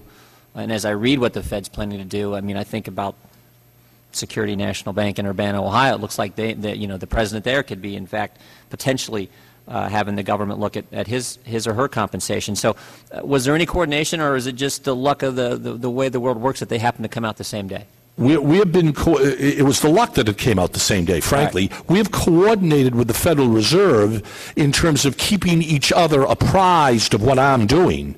We had no input that I'm aware of, none, in terms of what the Federal Reserve released last week in terms of the content of its prescriptions. So not relative to content, but relative to timing, there was coordination. No. As a matter of fact, we did not. I had no contact with the Federal Reserve concerning the timing of their release. Complete coincidence that those two, they came out the same day.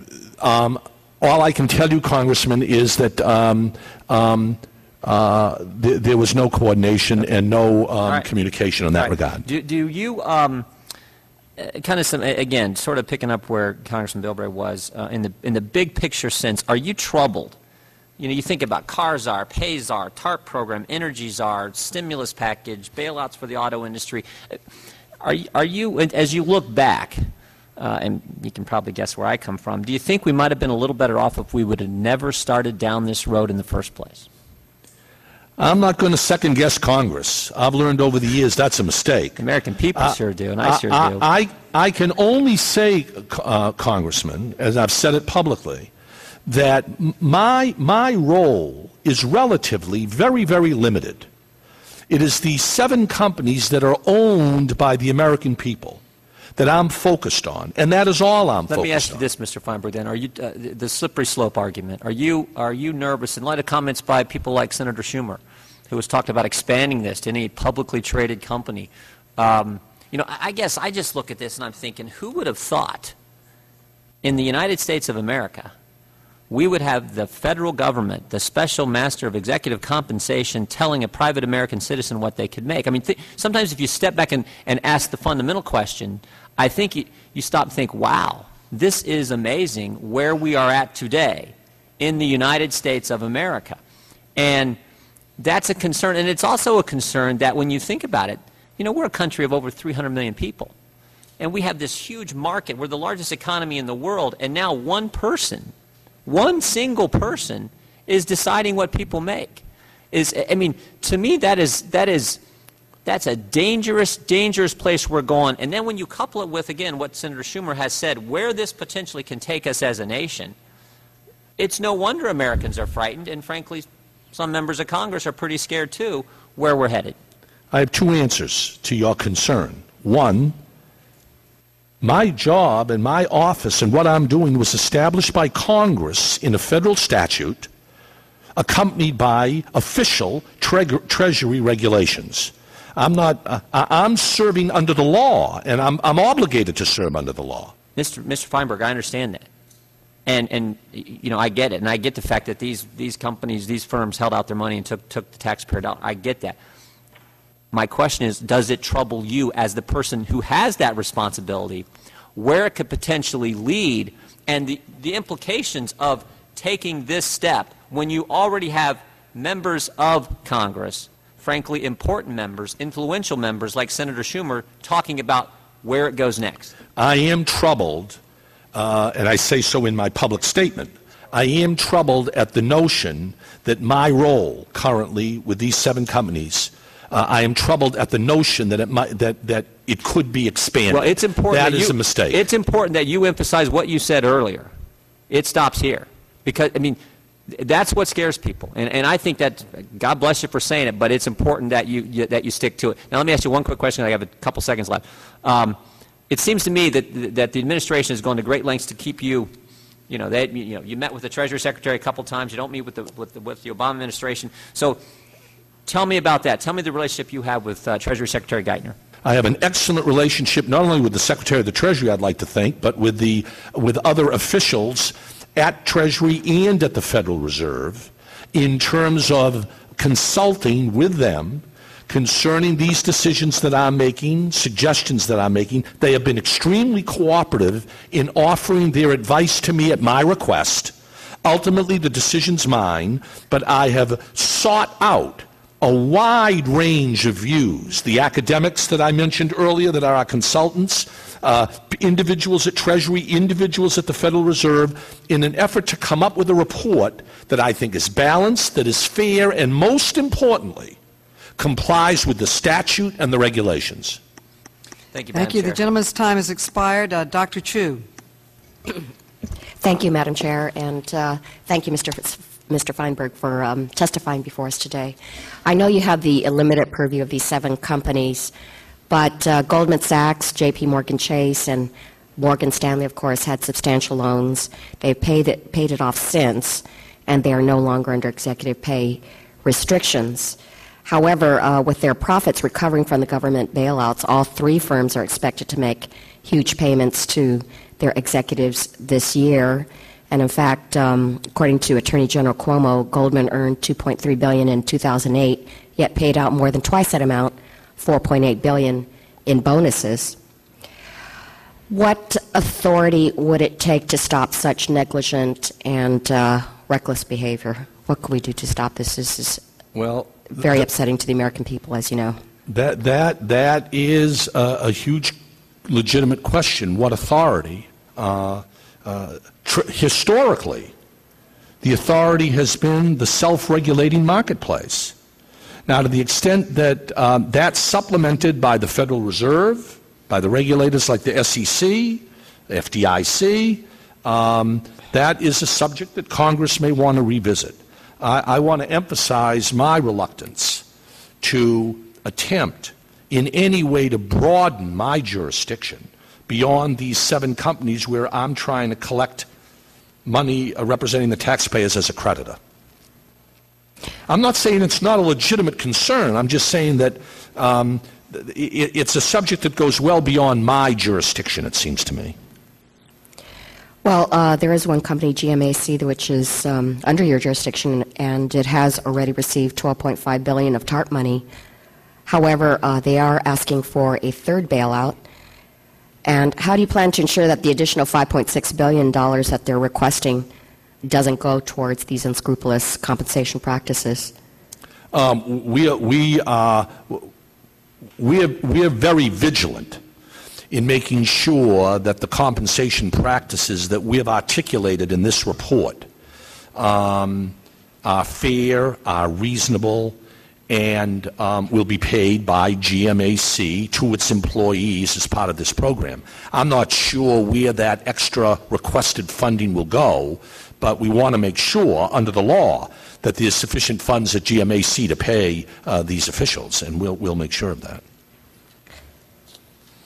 And for them to control their compensation practices? They control their compensation practices subject to our rules and regulations in which we have mandatory jurisdiction, Congresswoman, to make sure that we're monitoring those compensation practices.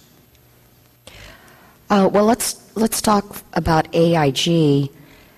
I know that you made some major exceptions to pay cuts for 3 senior AIG executives who had signed contracts for multi-million-dollar bonuses prior to your appointment. You stated that you're reluctant to invalidate contracts prior to the enactment of this current law. But do you have the authority to override these contractual rights? What can be done about this situation? You have AIG employees who, well, let's see, 4 employees made over $4 million. 1 employee made $10.5 million. We have authority under the law to attempt to work with the company in renegotiating those contracts. We've been successful in almost every case, although that's the exception that you have referenced. 3 individuals at AIG. What we did with those 3 individuals at AIG, they had a contract. They insisted on honoring that contract. They had every right to insist on honoring that contract. And therefore, under the law, I took those contracts into account in reducing their 2009 compensation. Beyond that, I had no authority to act. And I think that, that's what I did under those circumstances. Okay, well, there are alarming findings that executive compensation is actually increasing, even though there is this outrage by Americans. Now that you've had the experience with these 7 companies, what would be your recommendation on a going forward basis? I think going forward we will continue, first, to implement the recommendations in our report that call for a reduction in cash compensation of around 90%, a reduction in overall compensation of around 50%, cash plus stock. In addition, I am hoping, and we've also reined in perks. We have also tied compensation to longer-term performance, and I'm hoping that our recommendations will be followed not only by these 7 companies, which are required to follow them, but I'm hoping that some of our recommendations will voluntarily be adopted by other companies seeking to improve their compensation practices. We shall see. Thank you. I yield back. His time has expired. Mr. Cummings is recognized for 5 minutes, to be followed by Mr. Connolly. Mr. Feinberg, I want to thank you for your testimony. And I've listened to you very, very carefully, and I do believe that you have done what you've been instructed to do. And I think you've done an outstanding job. Thank you. Let me just try to get down to where the rubber meets the road.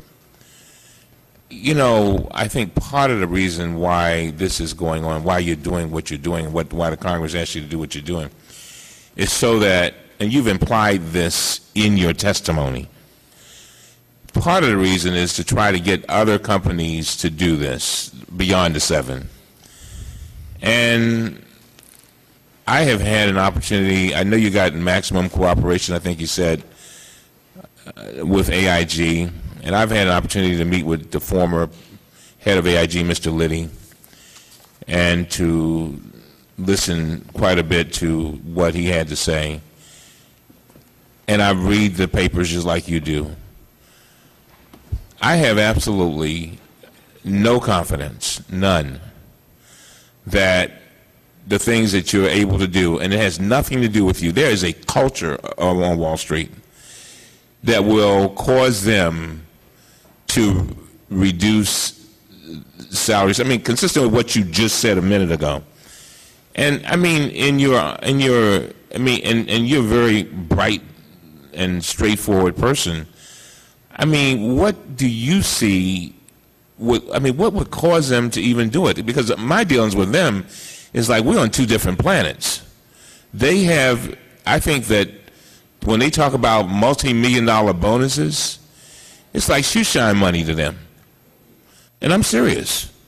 And so, when I talked to Mr. Liddy about my constituents who are being thrown out of their houses because of foreclosure, losing their savings, everything, and they still wanted to give money to the financial products division, and to seem to not even have a clue or not give a hoot about these folks, and at the same time handing out millions.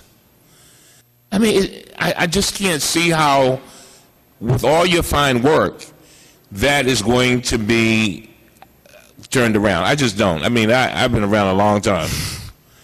And number 2, I was wondering, what advice do you have conversations with the president? And because let me tell you, I believe that the American people, in order for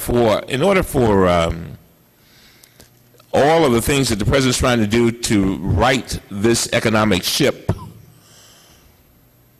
if the American people aren't there, and if they feel like they're getting screwed every which way, and certainly it goes beyond these 7 companies, and so the question becomes, are we, what do we see? What do you see? And don't forget, I know what you're hoping, but Mr. Borowski said something the other day that really impressed me when he was giving us a little talk about his report. He said that Secretary Geithner and others, whenever he comes before us, they listen. So here you are before us. You're the man with the 7 companies. I'm trying to figure out what will it take, if anything. This may be a culture that's impossible to turn around, to make these folks move in another direction. Congressman, you're asking a political science question about the difference, the gap between Wall Street and Main Street thinking on this subject. I can play whatever role I can play, hopefully, in impressing upon Wall Street generally the value of what's in this report. Whether or not Wall Street will pick up on any of this, I do not know. And give me your best argument. That's what I want to hear. You're talking to Wall Street. You said, Wall Street, we've got a great report here. This is why you should do this. Your best argument. My best argument would be to Wall Street that this is why you should do this, because if you don't do this, there may be a time when Congress or others will rein in pay and will limit your discretion and will limit your unilateral ability to determine what to pay people. I mean, to the extent that these modest proposals, modest in the sense that they only apply to 7 companies, to the extent that they are ignored in the private marketplace, ignored. Well, I mean, the question is, will Congress, in its wisdom, sit by and allow compensation to go forward under the old regime and the old way of doing things? I don't know. I've got enough problems, as you've witnessed this morning, dealing with these 7 companies and suggesting that my role should definitely not go beyond these 7 companies, to express a view on what global decisions should be made by Congress to try and rein in Wall Street. That is a subject of beyond my jurisdiction, and one that I wisely don't want to get near, because I don't want to undercut my credibility and my effectiveness in terms of dealing with these 7 companies. Thank you very much, Chairman. We might need another master to do that. Congressman Conley. Thank you, Mr. Chairman, and Mr. Feinberg, thank you for your willingness to serve. You know, in listening to some of the rhetoric about this subject on the other side of the aisle, one would think, if one knew nothing, that Congress and the federal government just have this irrational compulsion to interfere in the private sector and arbitrarily set compensation limits. Well, what's your understanding of why your job was created, Mr. Feinberg? My job was, it's clear, my job was created by Congress and the Treasury to establish compensation determinations designed with one primary objective in mind: to get the taxpayers' money back. And that is the primary objective. Now, how we do that... Mr. Feinberg, I understand that, and thank you. But why? Did something go wrong? Why did we decide on these 7 companies? These are the 7 companies that were allowed, I guess, to survive on the back of the taxpayers' willingness to contribute these funds. So the private sector, the free market, in fact, had failed. Is that correct? Correct. Let's take one of the 7 companies you oversee, AIG. The largest corporate quarterly loss in American history was in the last quarter of last calendar year, and it was none other than AIG. Is that correct? Correct. And AIG has been the biggest recipient of bailout funds? Is that correct? I think yes, that's correct. So it had the largest loss and the largest single taxpayer bailout in American history. Is that correct? Correct. Does the public have any interest at all in wanting to see some kind of rational compensation limits in a company that is bailed out, the biggest in its history? Insofar as the public's view is reflected by the statute that I'm working under, yes. Does that seem a rational concern on our part to you? No. You think it's not rational? I think it is. It's a rational response to the crisis, yes. In protecting the public's interest? Yes. Thank you. Let me ask you this question. One of the 4 broad mandates that Congress gave you in creating the statute that created the special master was to review prior payments. When your office reviewed prior payments to senior executives in AIG, what did you find? Because presumably you found something wrong in the fact that you've chosen to roll back some of that compensation. With most of the companies, we found that prior to the enactment of the law, there had been prior payments actually made. There was nothing nefarious or illegal about it. Those were contracts that were entered into prior to the enactment of the statute creating my office.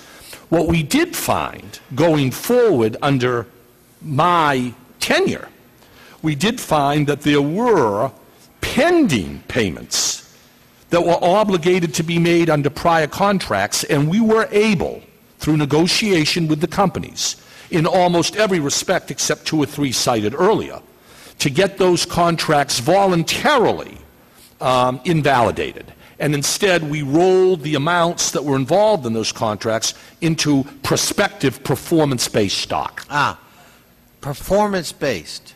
Yes. When you looked at compensation, prior compensation, and in your report you're submitting today, looking forward, I assume that there's some rational basis for your coming up with the recommendations you came up. For example, we've heard some rhetoric here today that would seem to suggest that the sky's the limit. We have no business even talking about limiting executive compensation, even in companies we've bailed out.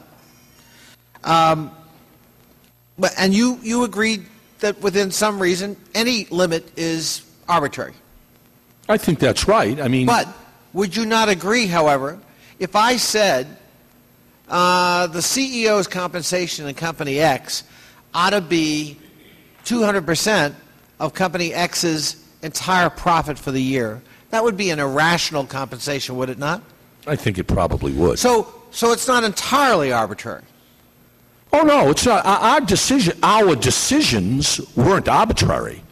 Our decisions absolutely were based, I think, were based on a reasonable evaluation of the data and the anecdotal information we received from the institution, the 7 companies.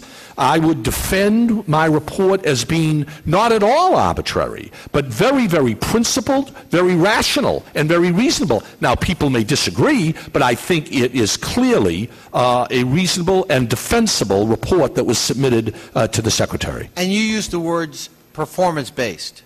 Could you just elaborate on that? Because that's where we get into the rational or arbitrary here. It's tied to some kind of rational expectation of financial performance on the part of the company. Is that correct? That is absolutely correct. We rejected out of hand the notion that regardless of company performance, there should be guaranteed salaries, guaranteed bonuses, guaranteed commissions, guaranteed perks, guaranteed. And what we said in our report, and what I recommended, is that the era of the compensation guarantee is over.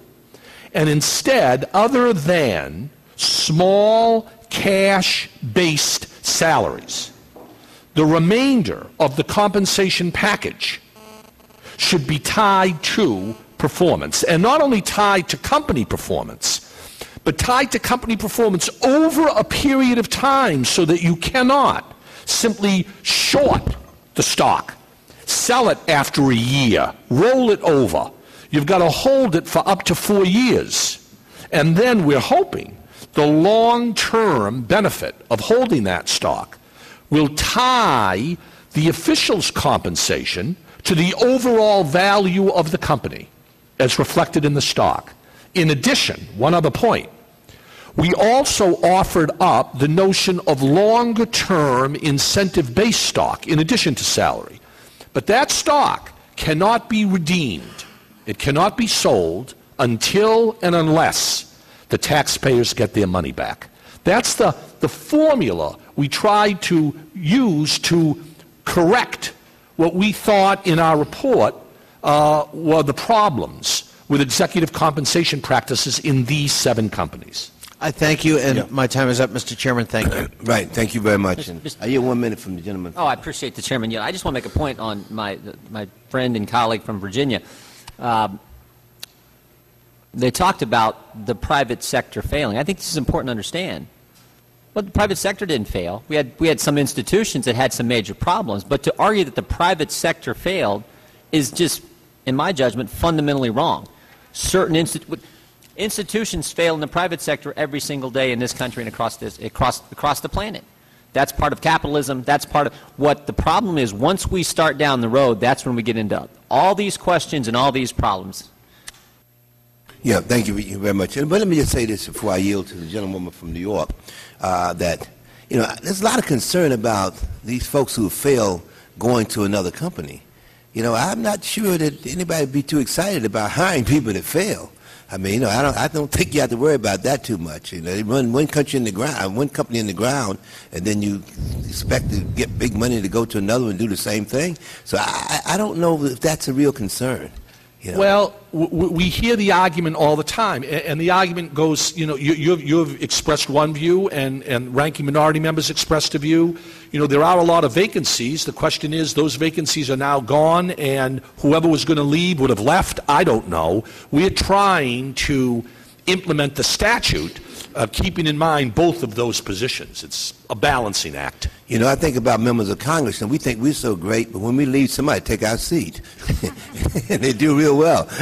I yield now 5 minutes to the gentlewoman from New York. Thank you, Mr. Chairman. And first, I'd like to welcome Mr. Feinberg and mention his truly outstanding work as a special master for 9/11 during a very difficult period in our country with a very difficult topic. You did a very fine job. I'd like to ask how we are faring internationally in terms of our compensation compared to foreign countries? We are in a global market now. We are competing with firms across the world. And how does U.S. executive pay compare to, say, pay in Japan and in European countries?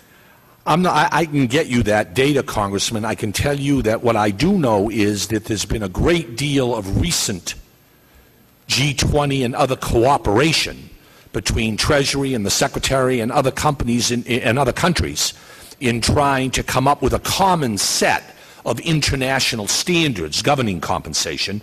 How much American compensation varies from Japan or Germany or Italy, I don't know, but I can certainly get you that data. I'd like to know, and I also have read that the United Kingdom adopted say and pay rules or a shareholder vote on executive pay. And are you aware of that? And has that made any difference in pay scale? Or have you followed what's happened in the United Kingdom?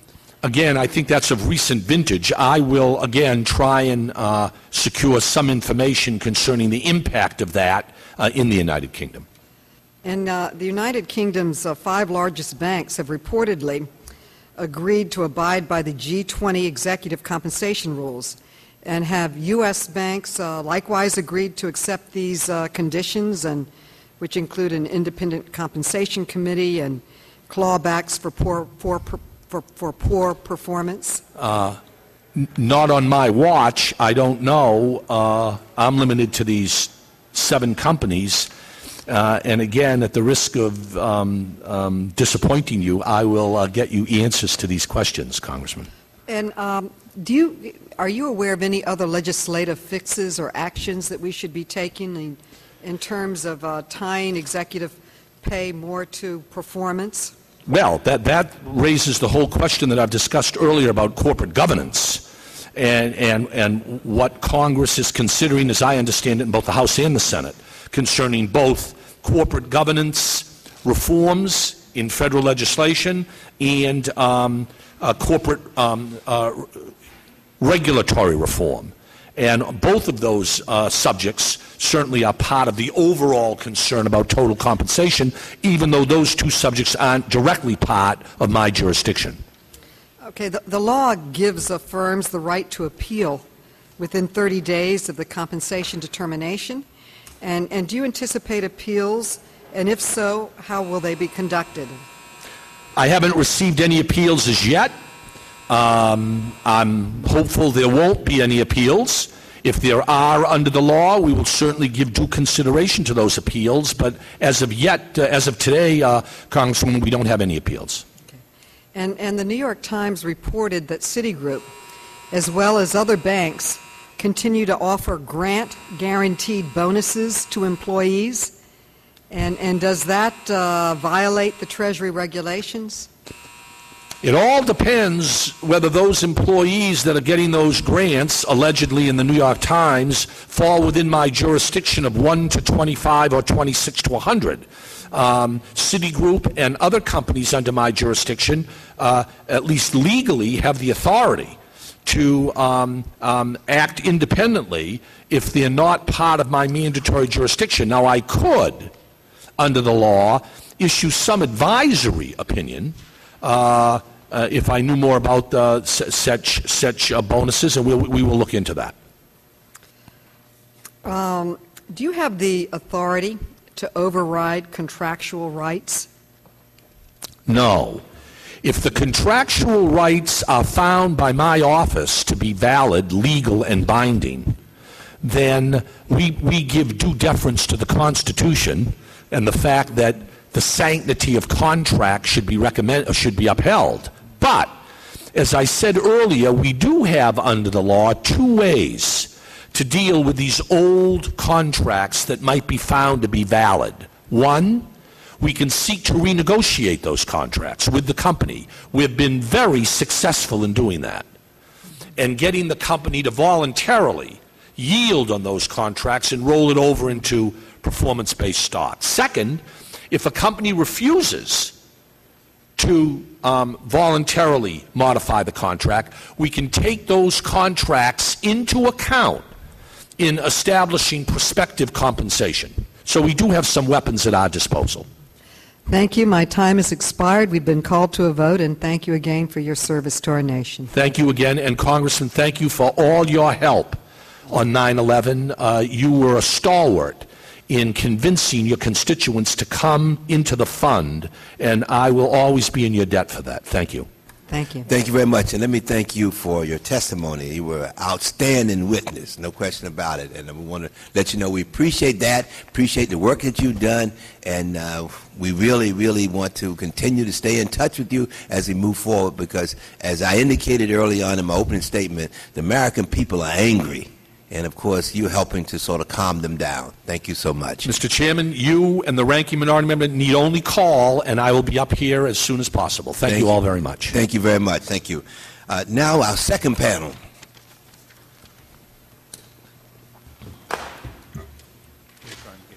Yeah, she get it. I think your audience is going to disappear now.